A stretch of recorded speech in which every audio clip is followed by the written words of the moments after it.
We're not really right now concerned about where we'll be in March, salary cap wise. So we'll work through it and see if we can get something done. Like, me and Flores probably wasn't no buddy this and that, but I respect him. Over the last 2 seasons, the Miami Dolphins have reached a new level as a franchise. The hiring of head coach Mike McDaniel in 2022 brought a fresh and vibrant aura to an organization in the midst of a 5-year playoff drought. The addition of Tyreek Hill and the resurgence of young quarterback Tua Tagovailoa helped propel the Dolphins to the playoffs in the first season of Mike McDaniel's fast-paced offensive scheme. Miami's offense hit another level in 2023, and crucially, their defense took a significant step forward as well. The Dolphins won 11 games and made the postseason for the second consecutive season, and while they froze up against the Kansas City Chiefs in the playoffs, their future appears to be much brighter than it was before Mike McDaniel arrived. But a big season from the team means that key contributors are looking to get paid, something that's proving difficult for the Dolphins to do considering their cap situation entering free agency. And as a result, their defense has been picked apart by free agency and cap saving cuts, while the team also has to navigate major contract questions surrounding their star wide receivers and, most importantly, their quarterback. So before we get to the content, make sure you drop, like, subscribe, and turn on our notifications to help the channel grow. Now that we get all that out of the way, break!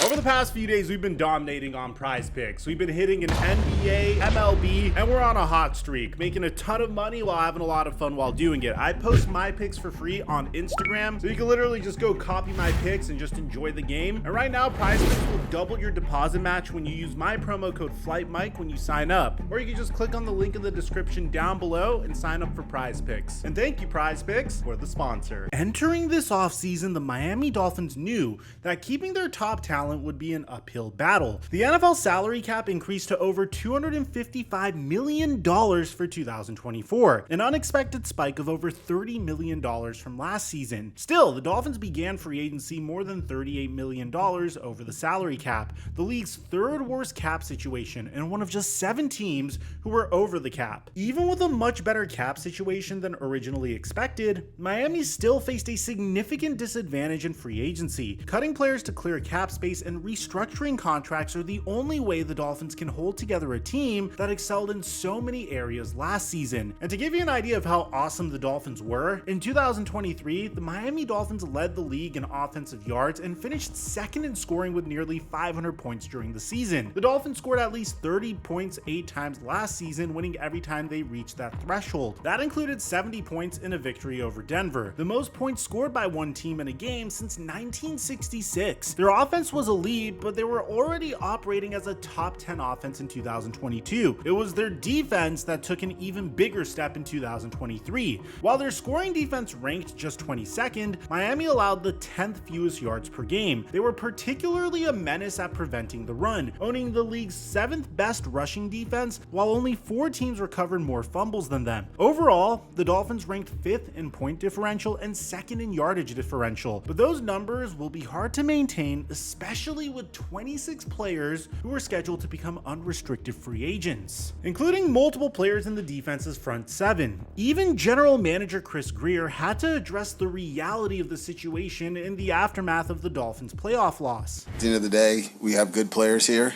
and everyone will have a market. We're not really right now concerned about where we'll be in March, salary cap wise. I think, Brandon Shore, Max Napolitano, we've had a lot of conversations. They've given us a lot of flexibility with multiple options of ways we can, be creative. And so hats off to them just, through their work and grind on things. And so Mike, Brandon, and I will have a lot of discussions, and we'll talk with Steve as we get through here, and we'll try and keep as many of the players here that we can.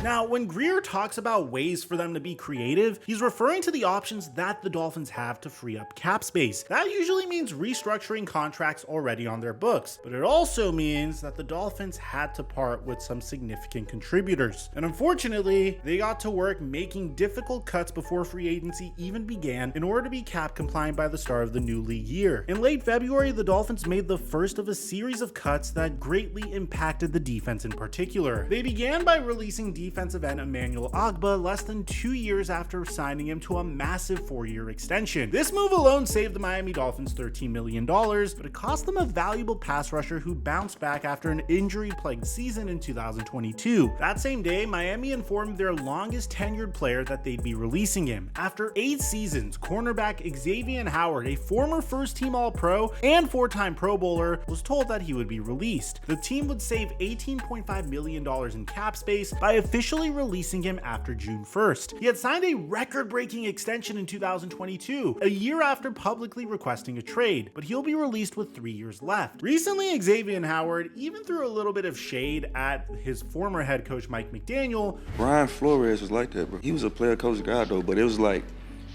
he came from the Patriots, so it's like he seen greatness from the GOAT. Yeah.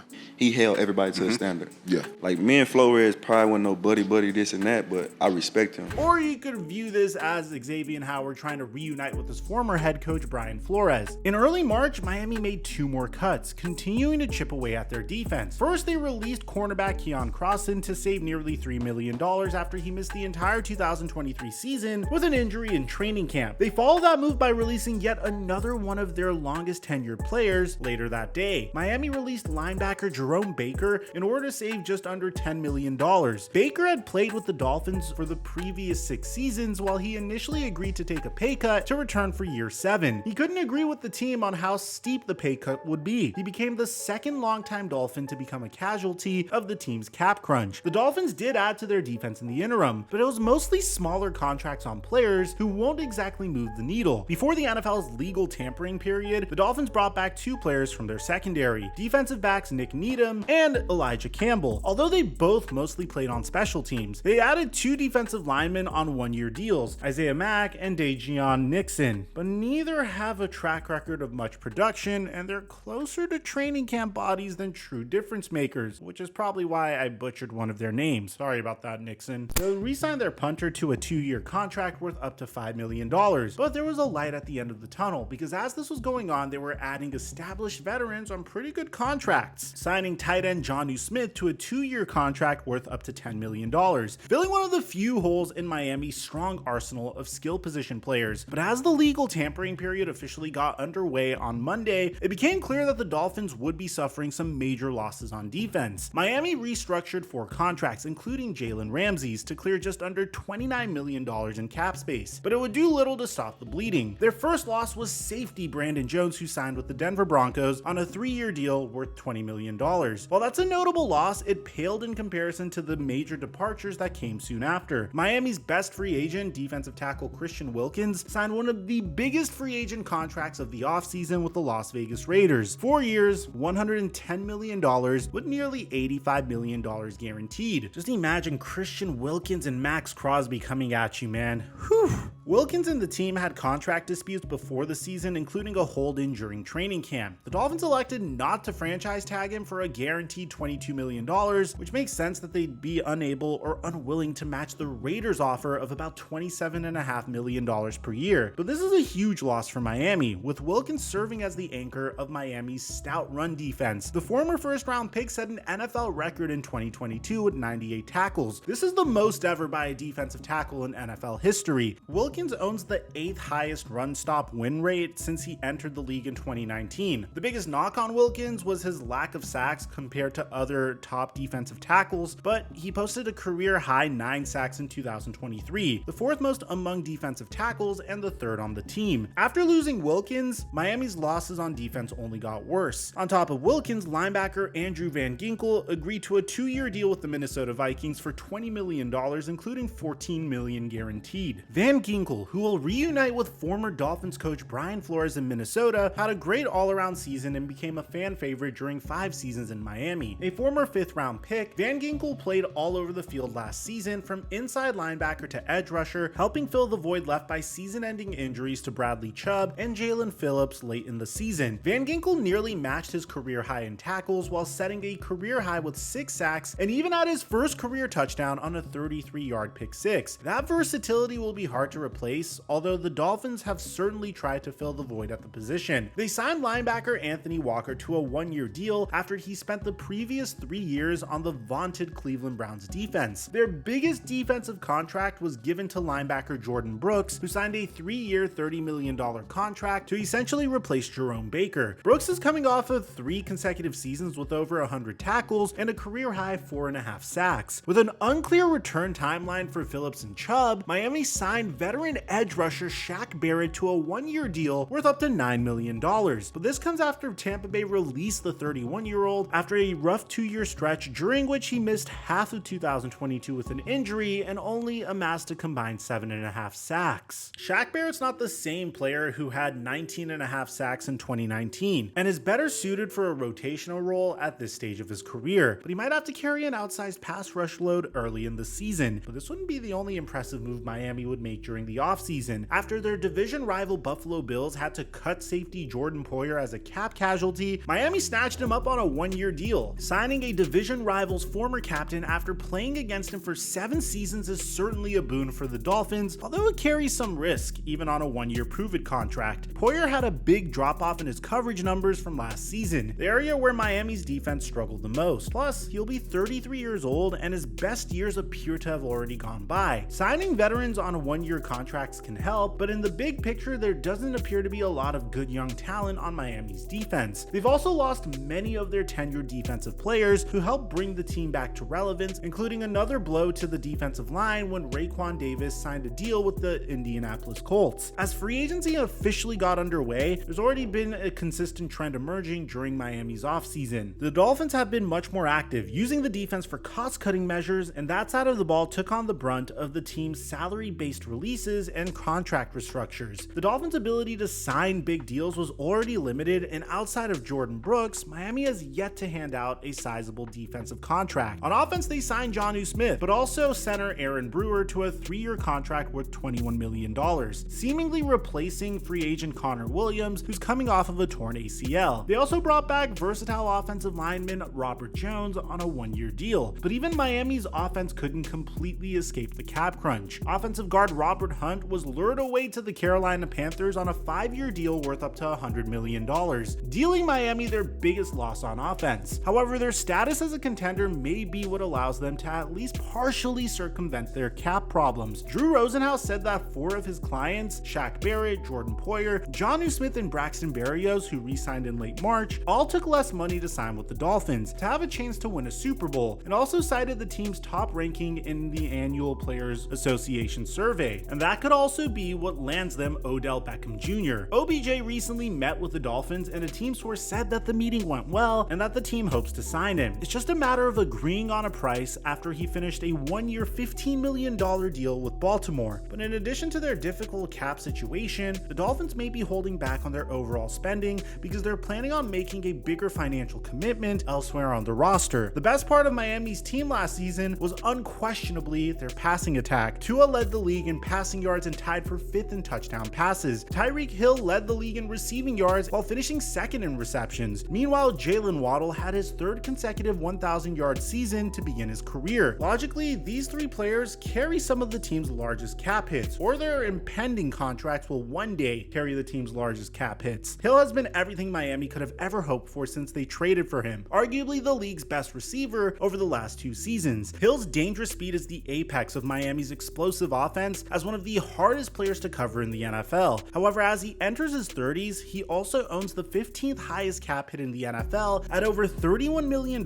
for next season. That number will increase to $34 million in 2025 and a whopping $56 million in 2026, at which point he'll earn a base salary of nearly $44 million. That's not an immediate concern for the Miami Dolphins, but Miami may have to restructure his contract again like they did last year in order to address more pressing needs. The number one question facing the Dolphins this offseason is still unanswered, and that's the future of their quarterback. We made a video on the team's options with Tua in mid-January, and one major piece of news we've received since then is that the Dolphins and his representatives are currently negotiating an extension. It doesn't seem likely that Miami will have Tua play on his 5th-year option that will pay him $23 million. GM Chris Grier had this to say about his negotiations during the NFL Combine. Yeah, we've been in communication since the offseason began. I'm going to talk to his agent here this week. Yeah, so our goal is to try and see if we can get something done. Ryan's been great, Tua's been great, so we'll see. But there's no timeline on it, because at the end of the day, you know how these deals get done. They're complicated deals, and building the team through free agency as well. So we'll work through it and see if we can get something done. You try and work through it, and you have rational discussions with people, and as agents, as representations are really good people. We've had great conversations. So at the end of the day, what he's looking for in terms of, because the money went up, does that drive his salary up? I don't know. You'd have to ask him. Now, Tua picked a great time to have a career season as he approaches the precipice of a new contract, especially when considering this year's cap spike. Tua could be gunning for a deal that pays him over $50 million a year. That would at least put him in the zip code of the top 4 highest paid QBs. But a deal similar to those of Joe Burrow, Justin Herbert, Lamar Jackson, and Jalen Hurts has lasting effects which have already begun to play out in Miami. To this point in free agency, the Dolphins have appeared to have taken a net loss on defense. That's not an ideal situation for a team expecting to take the next step in 2024, and even more difficult for first-time defensive coordinator Anthony Weaver. If Miami does the expected and extends Tua with a massive contract, that means they'll be counting on him to replicate last season's production moving forward, and of course, stay healthy. Tua played in every game last season, but his overall injury history recommends caution. Even while assuming that Miami has full faith in Tua moving forward, his contract negotiations are already shaping how their roster will be built, and the Dolphins will need to make sure they'll be able to manufacture enough cap space for their upcoming negotiations with Jalen Waddle. Waddle still has time before he hits free agency. He has one more year left on his rookie contract for about $8.6 million